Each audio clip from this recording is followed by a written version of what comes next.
Hello મિત્રો, જય માતાજી મિત્રો, આજના નવા બ્લોગ વિડીયોમાં આપનું સ્વાગત છે। તો આપણે અત્યારે આવી ગયા છીએ ફૂલ ગરમીની અંદર, આવી ગયા છીએ ખેતરની અંદર। તો આપણે બાજરી વાઢવા આવ્યા છીએ, બરાબર। જોઈ શકો છો મિત્રો, આપણે હાલ ખેતરની અંદર પહોંચ્યા છીએ। બના રહેજો આપણે વિડીયોમાં, તો તમને બતાવવાનો પ્રયત્ન કર્યો છે। જોઈ શકો છો કે આ બાજરી જો આ બાજુ હુડ્ડી છે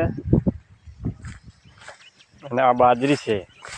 અને બાજરી કેવી છે એ તમને હું બતાવું કે આ બાજરી કઈ છે એ કોમેન્ટમાં જણાવજો। અને હું બી તમને પહેલાં તો કહી દઉં છું, પણ કોમેન્ટમાં તમારી રીતે તમારી ભાષા હોય જે હોય એ ભાષા એ તમને બતાવજો।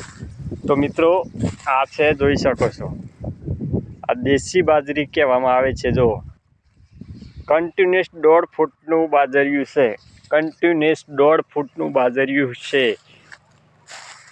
તો જોઈ શકો છો મિત્રો, તો બાજરીઓ તમે જોઈ શકો છો, કન્ટિન્યુઅસ 1.5 ફૂટનું બાજરીયું છે।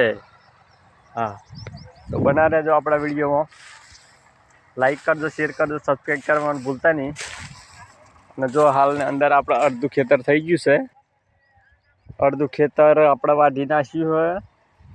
અને હવે આ કોમલ આવે છે પાણી લઈને, અને હવે વાઢવાની તૈયારી કરી દઈએ। દિવસના 3:30 થઈ ગયા છે। એક ભાઈ દાડીઓ આવે છે ભરતભાઈ કરીને, એ બી આવી ગયા છે। તો આપણે વાઢવાનું ચાલુ કરી દઈએ। તો બનારો લગભગ હવે 4-5 પાળીઓ છે એટલે પતાવી દઈએ, અને પછી આપણે ઘરે પાછા જતા રહીશું।